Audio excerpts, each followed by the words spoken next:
Hi everyone! Are you aware that your nonverbal communication is primarily biologically based? Okay, is that a yes or a no? Comment down below and then let's talk afterwards after this intro.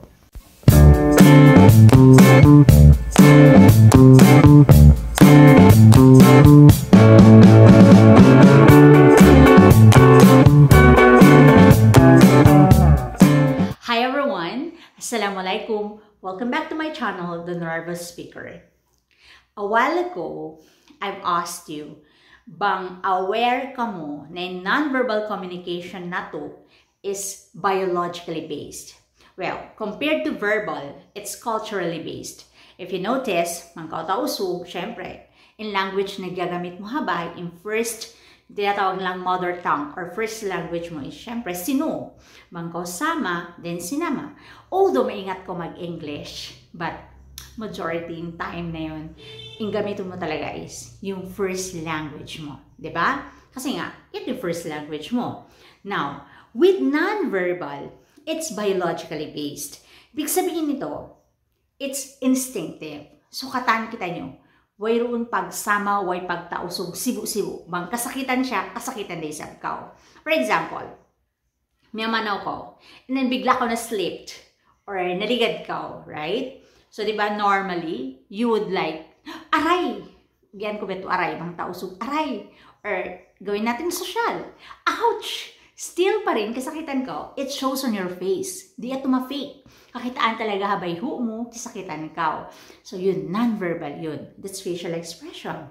Or the way you stand up, since na-slide ka, ganun pa rin. Bang beriin in naligad in tausog or naligad in sama, bang beriin siya kasakitan. Better sa kana naman similikan, charis. So, yun ang ibig sabihin ng biologically based.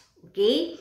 Now, so based on that, we could say na mas more meaningful, mas impactful yung non-verbal communication na to compared to verbal. You remember in last video na to, we talk about it. 90% of the meaning of our message is based sa non-verbal communication.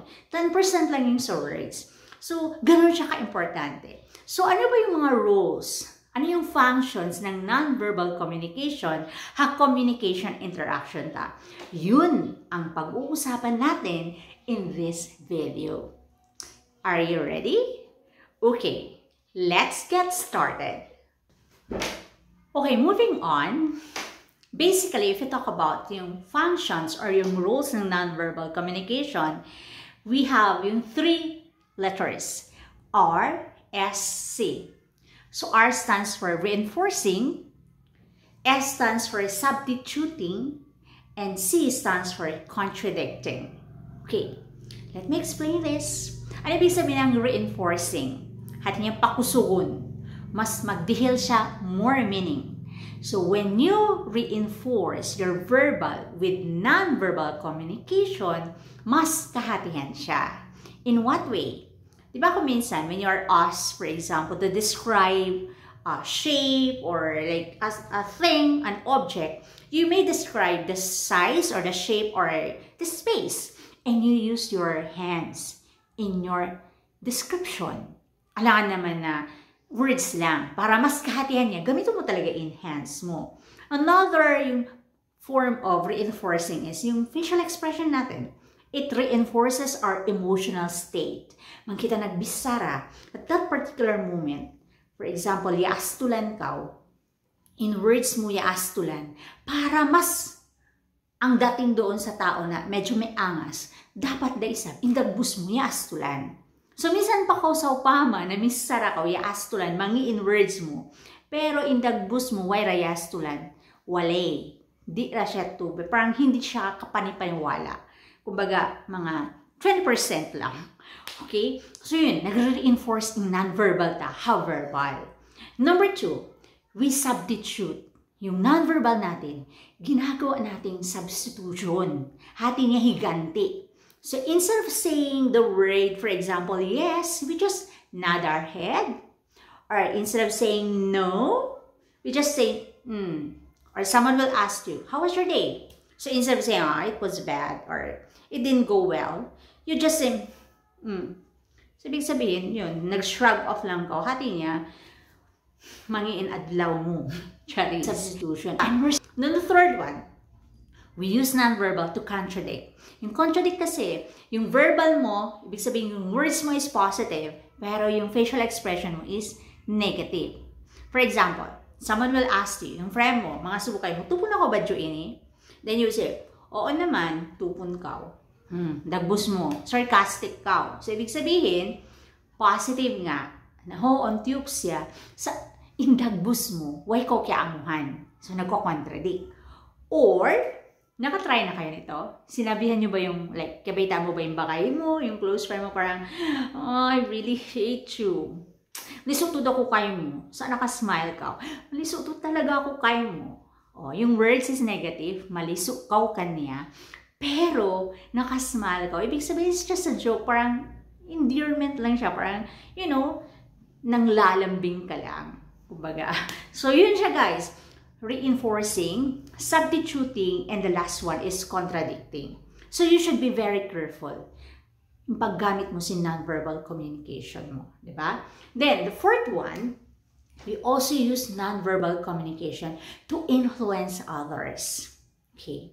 When we want people to accept our positions or opinions on certain issues, we use all our nonverbal communication. Ibig sabihin, eye contact, aturun mo talaga siya with all the yung facial expression, expressive talaga ka. In other words, you're very passionate. So yung taong nakikinig sa'yo, parang namumove siya, ramdam niya talaga, na-feel niya talaga, bangko kisakitan, or mansapama, parang ano mo, okay, eto na yun. So yun, makad siya, have flows in conversation. So that is, you are going to influence people because of your passion. Yun. Kasi yung non-verbal kasi, nagre-reinforce yan sa passion. Although, another example ng non-verbal is, yung ginagamit natin yung eyes natin, yung eye contact. Diba? Are you familiar with this? Yung makuha ka sa tingin, aturun lang ka. I don't know if you have done this. Naka-experience ba ka mo? Like, mamisita matupabayin niyo. Diba normally, in parents ta, magpabiyan soft drinks o kaya cookies or biscuits. O, tapos mapasuin suga. Ikaw mabetud ko minom. So, timindog man yung bisita, muit na, nag-atud mata na ka mo magtaymangod. So, yun na. Parang charis. Kasi nga, plano nyo kawauna yung kapin. And then, yato na halawang imbisita, kita ka mo sa ina mo, yato da dya ka. Pag atod lang niya kanyo, yung isang tingin lang talaga, at hambuk atod lang talaga, you stop. So that's also non-verbal, yung eye contact. Diba? Or yung sa library, katawa ka mo, meto ka mo magbarkada, tapos nagbasa ka mo, and then so sudden, naka-receive in friend mo text na medyo, you know, a little bit exciting. Kaya kita kayo, tapos katawa ka mo, parang nag-giggle ka mo, katawa talaga ka mo, tapos yatod ka mo mangisin, librarian, nakastop ka mo.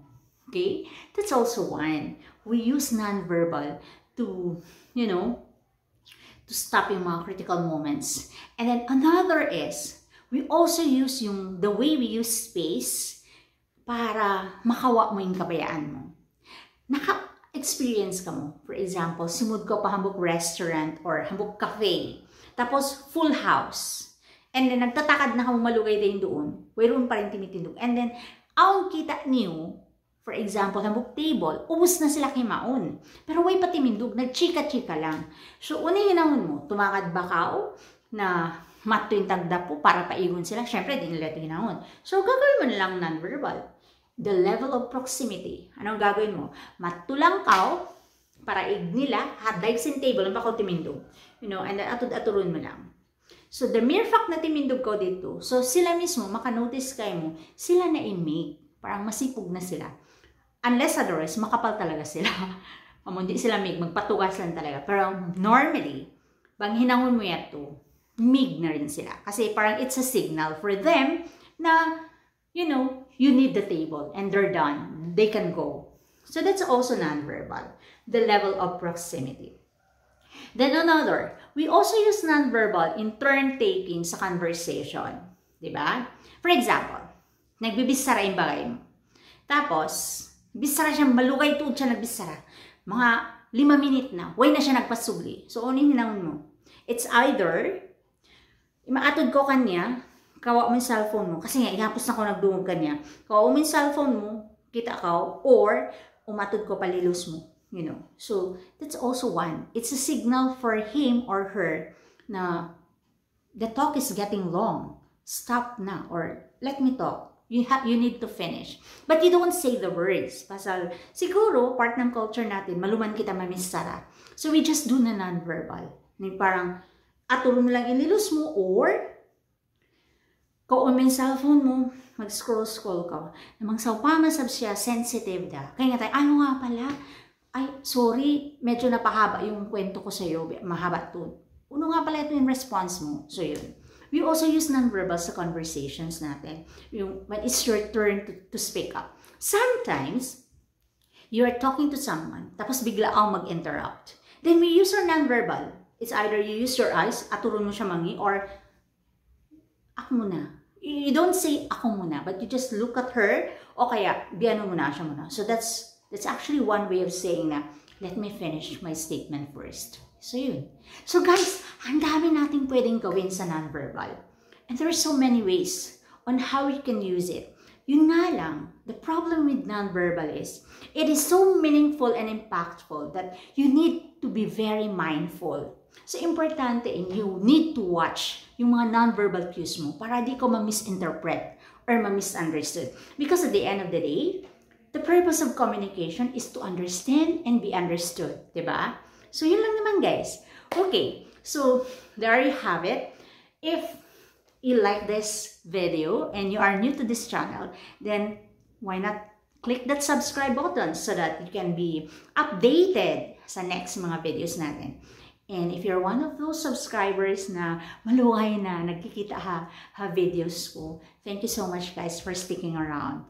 And with that, thank you, guys. Wabarakatuh. Assalamualaikum warahmatullahi ta'ala wabarakatuh. Bye!